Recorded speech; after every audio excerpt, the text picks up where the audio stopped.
ఈరోజు సాయంకాలం టైంలో భక్తులారా దయచేసి వీడియో స్కిప్ చేయకుండా లాస్ట్ వరకు చూడండి. రాజస్థాన్ నుండి తెచ్చిన 27 అడుగుల ఆంజనేయ స్వామి దర్శనం అద్భుతం. ప్రాణప్రతిష్ఠ చేత్తంటే చూడడం అన్నది ఇంకా అదృష్టం.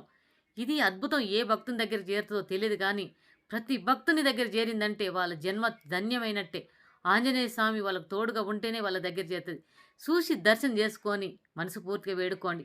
ప్రాణప్రతిష్ఠ చేత్తంటే చూడడం అన్నది ఎన్నో జన్మల పుణ్యం చేస్తేనే చూడగలుగుతారు. ఆంజనేయ స్వామి వాళ్ళకు తోడుంటేనే ఖచ్చితంగా వాళ్ళ దగ్గరికి ఈ వీడే చేరుతది. ఎక్కడో ప్రాణప్రతిష్ఠ చేత్తంటే ఈ భక్తుల దగ్గరికొచ్చి దర్శనమిస్తాడు ఆంజనేయ స్వామి అంటే ఇది అద్భుతం. చూసిన వారికైతే ఖచ్చితంగా జీవితంలో అన్ని కష్టాలు దూరమై ఆంజనేయ స్వామి తోడుగా ఉండి అనుకున్న పనులు సక్సెస్ అయ్యి మనో కోరికలు నెరవేరుతాయి. ఏ పని అనుకుంటే ఆ పని కలిసొస్తది. చూసిన వెంటనే ఒక 10 మందికి షేర్ చేసి, కామెంట్ చేయండి. జై వీరాంజనేయ అని లైక్ చేయండి. ఫాలో అవ్వండి భక్తులారా. ఇంతటి అద్భుతం ఆ తండ్రి మీ దగ్గరికొచ్చి దర్శనమిస్తాడంటే జీవితంలో కష్టాలన్నీ దూరం అయితాయి కాబట్టి ఖచ్చితంగా మీరు కామెంట్ చేసి, లైక్ చేసి, షేర్ చేసి ఫాలో అవుతారని నేను అనుకుంటున్నా. ఆంజనేయ స్వామి ఏ కష్టం రాకుండా కాపాడతాడు. ఏ భక్తుని దగ్గరికైతే వీడు చేరుతదో ఆ భక్తుడు ధన్యుడే భక్తులు.